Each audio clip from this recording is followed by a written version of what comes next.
Hello दोस्तों, एक बार फिर से आपके अपने यूट्यूब चैनल लक्ष्य कोचिंग सेंटर में स्वागत है। मैं संजीत कुमार आप लोगों को आज एक नए अध्याय शुरू करने जा रहे हैं जिसका नाम है त्रिकोणमिति।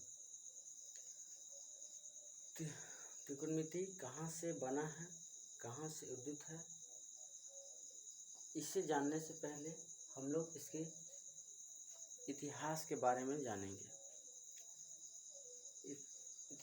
इतिहास के बारे में जानेंगे। इसको इतिहास यानी कि एक मिनट रुकिए दोस्तों, एक मिनट कैमरा थोड़ा। इसका क्या प्रयोग है, इसके समझने से पहले हम लोग इसका इतिहास क्या कहता है इसको जानेंगे। सबसे पहले हमें ये समझना होगा कि हमारी भारतीय सभ्यता किस प्रकार उन्नत, विकासशील और समृद्ध थी। यानी विश्व की सबसे पुरानी सभ्यता हमारी सभ्यता, भारतीय सभ्यता मोहनजोदारो है, जो लगभग 4000 वर्ष पहले इसकी खोज हुई है। 4000 वर्ष पहले मिला है।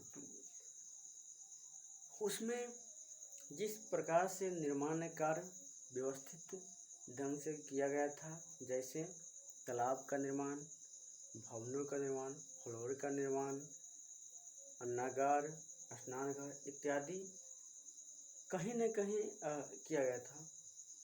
उसके बाद हम लोग देखते हैं इजिप्ट की सभ्यता में, वहाँ भी हमें क्या मिला है कि पिरामिड मिला है, जो 2500 3000 लगभग मैक्सिमम 3500 वर्ष पहले की बात है। तो दोनों के अंतर के कंपेयरिंग करते हैं तो हमारी सभ्यता ही सबसे पुरानी सभ्यता है। जैसे पता चलता है कि उस समय उस सभी के निर्माण में बहुत ही ज़्यादा रूप से त्रिकोणमिति और ज्योमेट्री का प्रयोग किया गया था। तो इससे हम लोग अपने अध्याय पे आते हैं और उसके बारे में जानते हैं। तो देख रहे हैं कि आप लोग क्या है, त्रिकोणोमेट्री, जो त्रिकोणमिति शब्द से ही बना है। यानी यह संस्कृत शब्द त्रिकोणमिति से बना है, जिसका शाब्दिक अर्थ है तीनों कोनों का माप। यानी क्या है इसका शाब्दिक अर्थ, तीनों कोनों का माप। यानी कि जिसका हम संधि विच्छेद अगर त्रिकोणमिति करते हैं, त्रि यानी तीन, कोण यानी कोण, मिति यानी माप, यानी तीनों कोनों का माप। या आप साधारण भाषा में अगर हमसे जानिए त्रिकोणमिति किसे कहते हैं, तो त्रिकोणमिति गणित की वह शाखा है जिसके अंतर्गत किसी समकोण त्रिभुज के तीनों भुजाओं और तीनों कोनों के बीच परस्पर संबंधों का अध्ययन किया जाता है। ठीक है। उसके बाद हम लोग चलते हैं आर्यभट्ट। प्राचीन भारतीय इतिहास के महान गणितज्ञ और ज्योतिषविद थे, जिन्होंने खगोलविद के क्षेत्र में काफ़ी उपलब्धियां हासिल की हैं। उन्होंने बहुत सारे पुस्तकों का रचना भी किए हैं, जिसमें से एक पुस्तक है आर्यभट्टीय है और गोलपाद है, गणितपाद है। तो जैसे हम बात करते हैं हम लोग यहाँ आर्यभट्ट के बारे में, लिखा गया है प्राचीन भारत के महान ज्योतिषविद और गणितज्ञ थे। इन्होंने आर्यभट्टीय ग्रंथ की रचना की है, यानी जिसने ज्योतिष शास्त्र का प्रतिपादन किया। जिसमें किसका प्रतिपादन किया है, ज्योतिष शास्त्र का प्रतिपादन किया गया है। इन्होंने अपना जन्म, यानी इनका जन्म बिहार के पटना, यानी अभी की पटना, उस समय का कुसुमपुर के शक संवत यानी 398 ईस्वी में इनका लिखा है। उसके बाद उन्होंने क्या किया, इन्होंने गणितपाद 6 में क्षेत्रमिति और त्रिकोणमिति की त्रिकोण के क्षेत्रफल को इस प्रकार बताया है उन्होंने संस्कृत में ही लिखा है।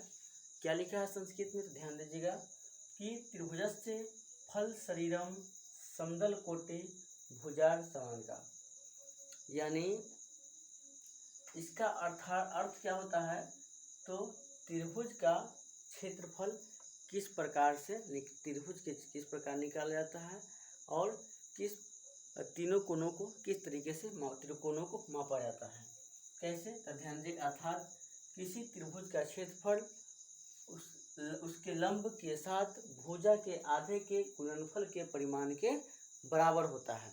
क्या होता है, किसी त्रिभुज का क्षेत्रफल लंब के साथ भुजा के आधे के गुणनफल के परिणाम के बराबर होते हैं। जैसे त्रिभुज का आप लोग क्षेत्रफल क्या पढ़ते हैं, 1/2 गुणे आधार गुणे शीर्षलंब, यानी यहाँ पर आधार क्या होगा यानी b और शीर्षलंब क्या होगा l, है ना। यानी तो इस तरीके से अध्ययन किया जाएगा, यानी h भी बोल सकते हैं। तो ट्रिग्नोमेट्री, उसके बाद हम लोग जो पढ़ना शुरुआत किए हैं वह मैकाले की पुस्तक से पढ़ना शुरुआत किए, जिन्होंने ज़्यादातर भाषाओं का प्रयोग करते हैं। ज़्यादातर भाषा ग्रीक शब्द से लिया गया है, जिसमें लिखा गया है ट्रिग्नोमेट्री, यानी trigonometry words is derived the 2 Greek words, यानी ट्रिग्नोमेट्री जो है 2 ग्रीक शब्दों से मिलकर बना है। कौन है, ट्रिगोनोन है और मेट्रोन है। ट्रिगोनोन का मतलब होगा ट्रेंगल और मेट्रोन का मतलब होगा मेजर, यानी ऐसे कह सकते हैं कि तीनों कोनों का माप, समझिएगा। त्रिभुज के तीनों कोनों को माप का अध्ययन हम लोग त्रिकोणमिति के अंतर्गत किया जाता है। Hence trigonometry means the science of measuring triangle, यानी त्रिकोणमिति का अध्ययन हम लोग। इसके बाद ध्यान दीजिएगा कि यह विकास होता गया, विकास अलग अलग देश, आज के डेट में अलग अलग देशों में अलग अलग मतलब त्रिकोणमिति का विकास हुआ। लेकिन हम कह सकते हैं कि जिस तरीके से हमारी संस्कृत सबसे पुरानी भाषा है, उसी प्रकार त्रिकोणमिति का संबंध हमारे ही सभ्यता से, हमारे भारतीय सभ्यता से, जैसे उस समय ही हमारे जो यानी प्रसिद्ध गणितज्ञ आर्यभट्ट ने बता दिया था कि त्रिकोणमिति का अध्ययन यानी त्रिकोणमिति तीनों कोनों का माप, यानी कि आर्यभट्टीय ग्रंथ में ही, यानी गणित पाद में, आर्यभट्टीय ग्रंथ के अंतर्गत गणित पाद 6 में ही बता दिया था कि तीनों कोनों को माप कैसे किया जाता है। तो यानी इससे पता हम लोग को चलता है दोस्तों कि यानी कहीं ना कहीं त्रिकोणमिति का संबंध जो है हमारे भारतीय सभ्यता से है, और बाद में चलकर किसी दूसरे देशों में इस पर विकास हुआ, इस पर रिसर्च हुआ और आगे बढ़ा, और हम लोग अभी त्रिकोणमिति का विस्तृत रूप पढ़ाई करते हैं, है ना। तो इससे यानी कि ध्यान दीजिएगा, अगर स्क्रीनशॉट लेना चाहते हैं तो आप लोग ले सकते हैं, और अगर समझ में आ गया होगा और तो अपने दोस्तों में इसे शेयर कीजिएगा, और लाइक, कमेंट और सब्सक्राइब हमारे चैनल को कीजिएगा। ठीक है, धन्यवाद।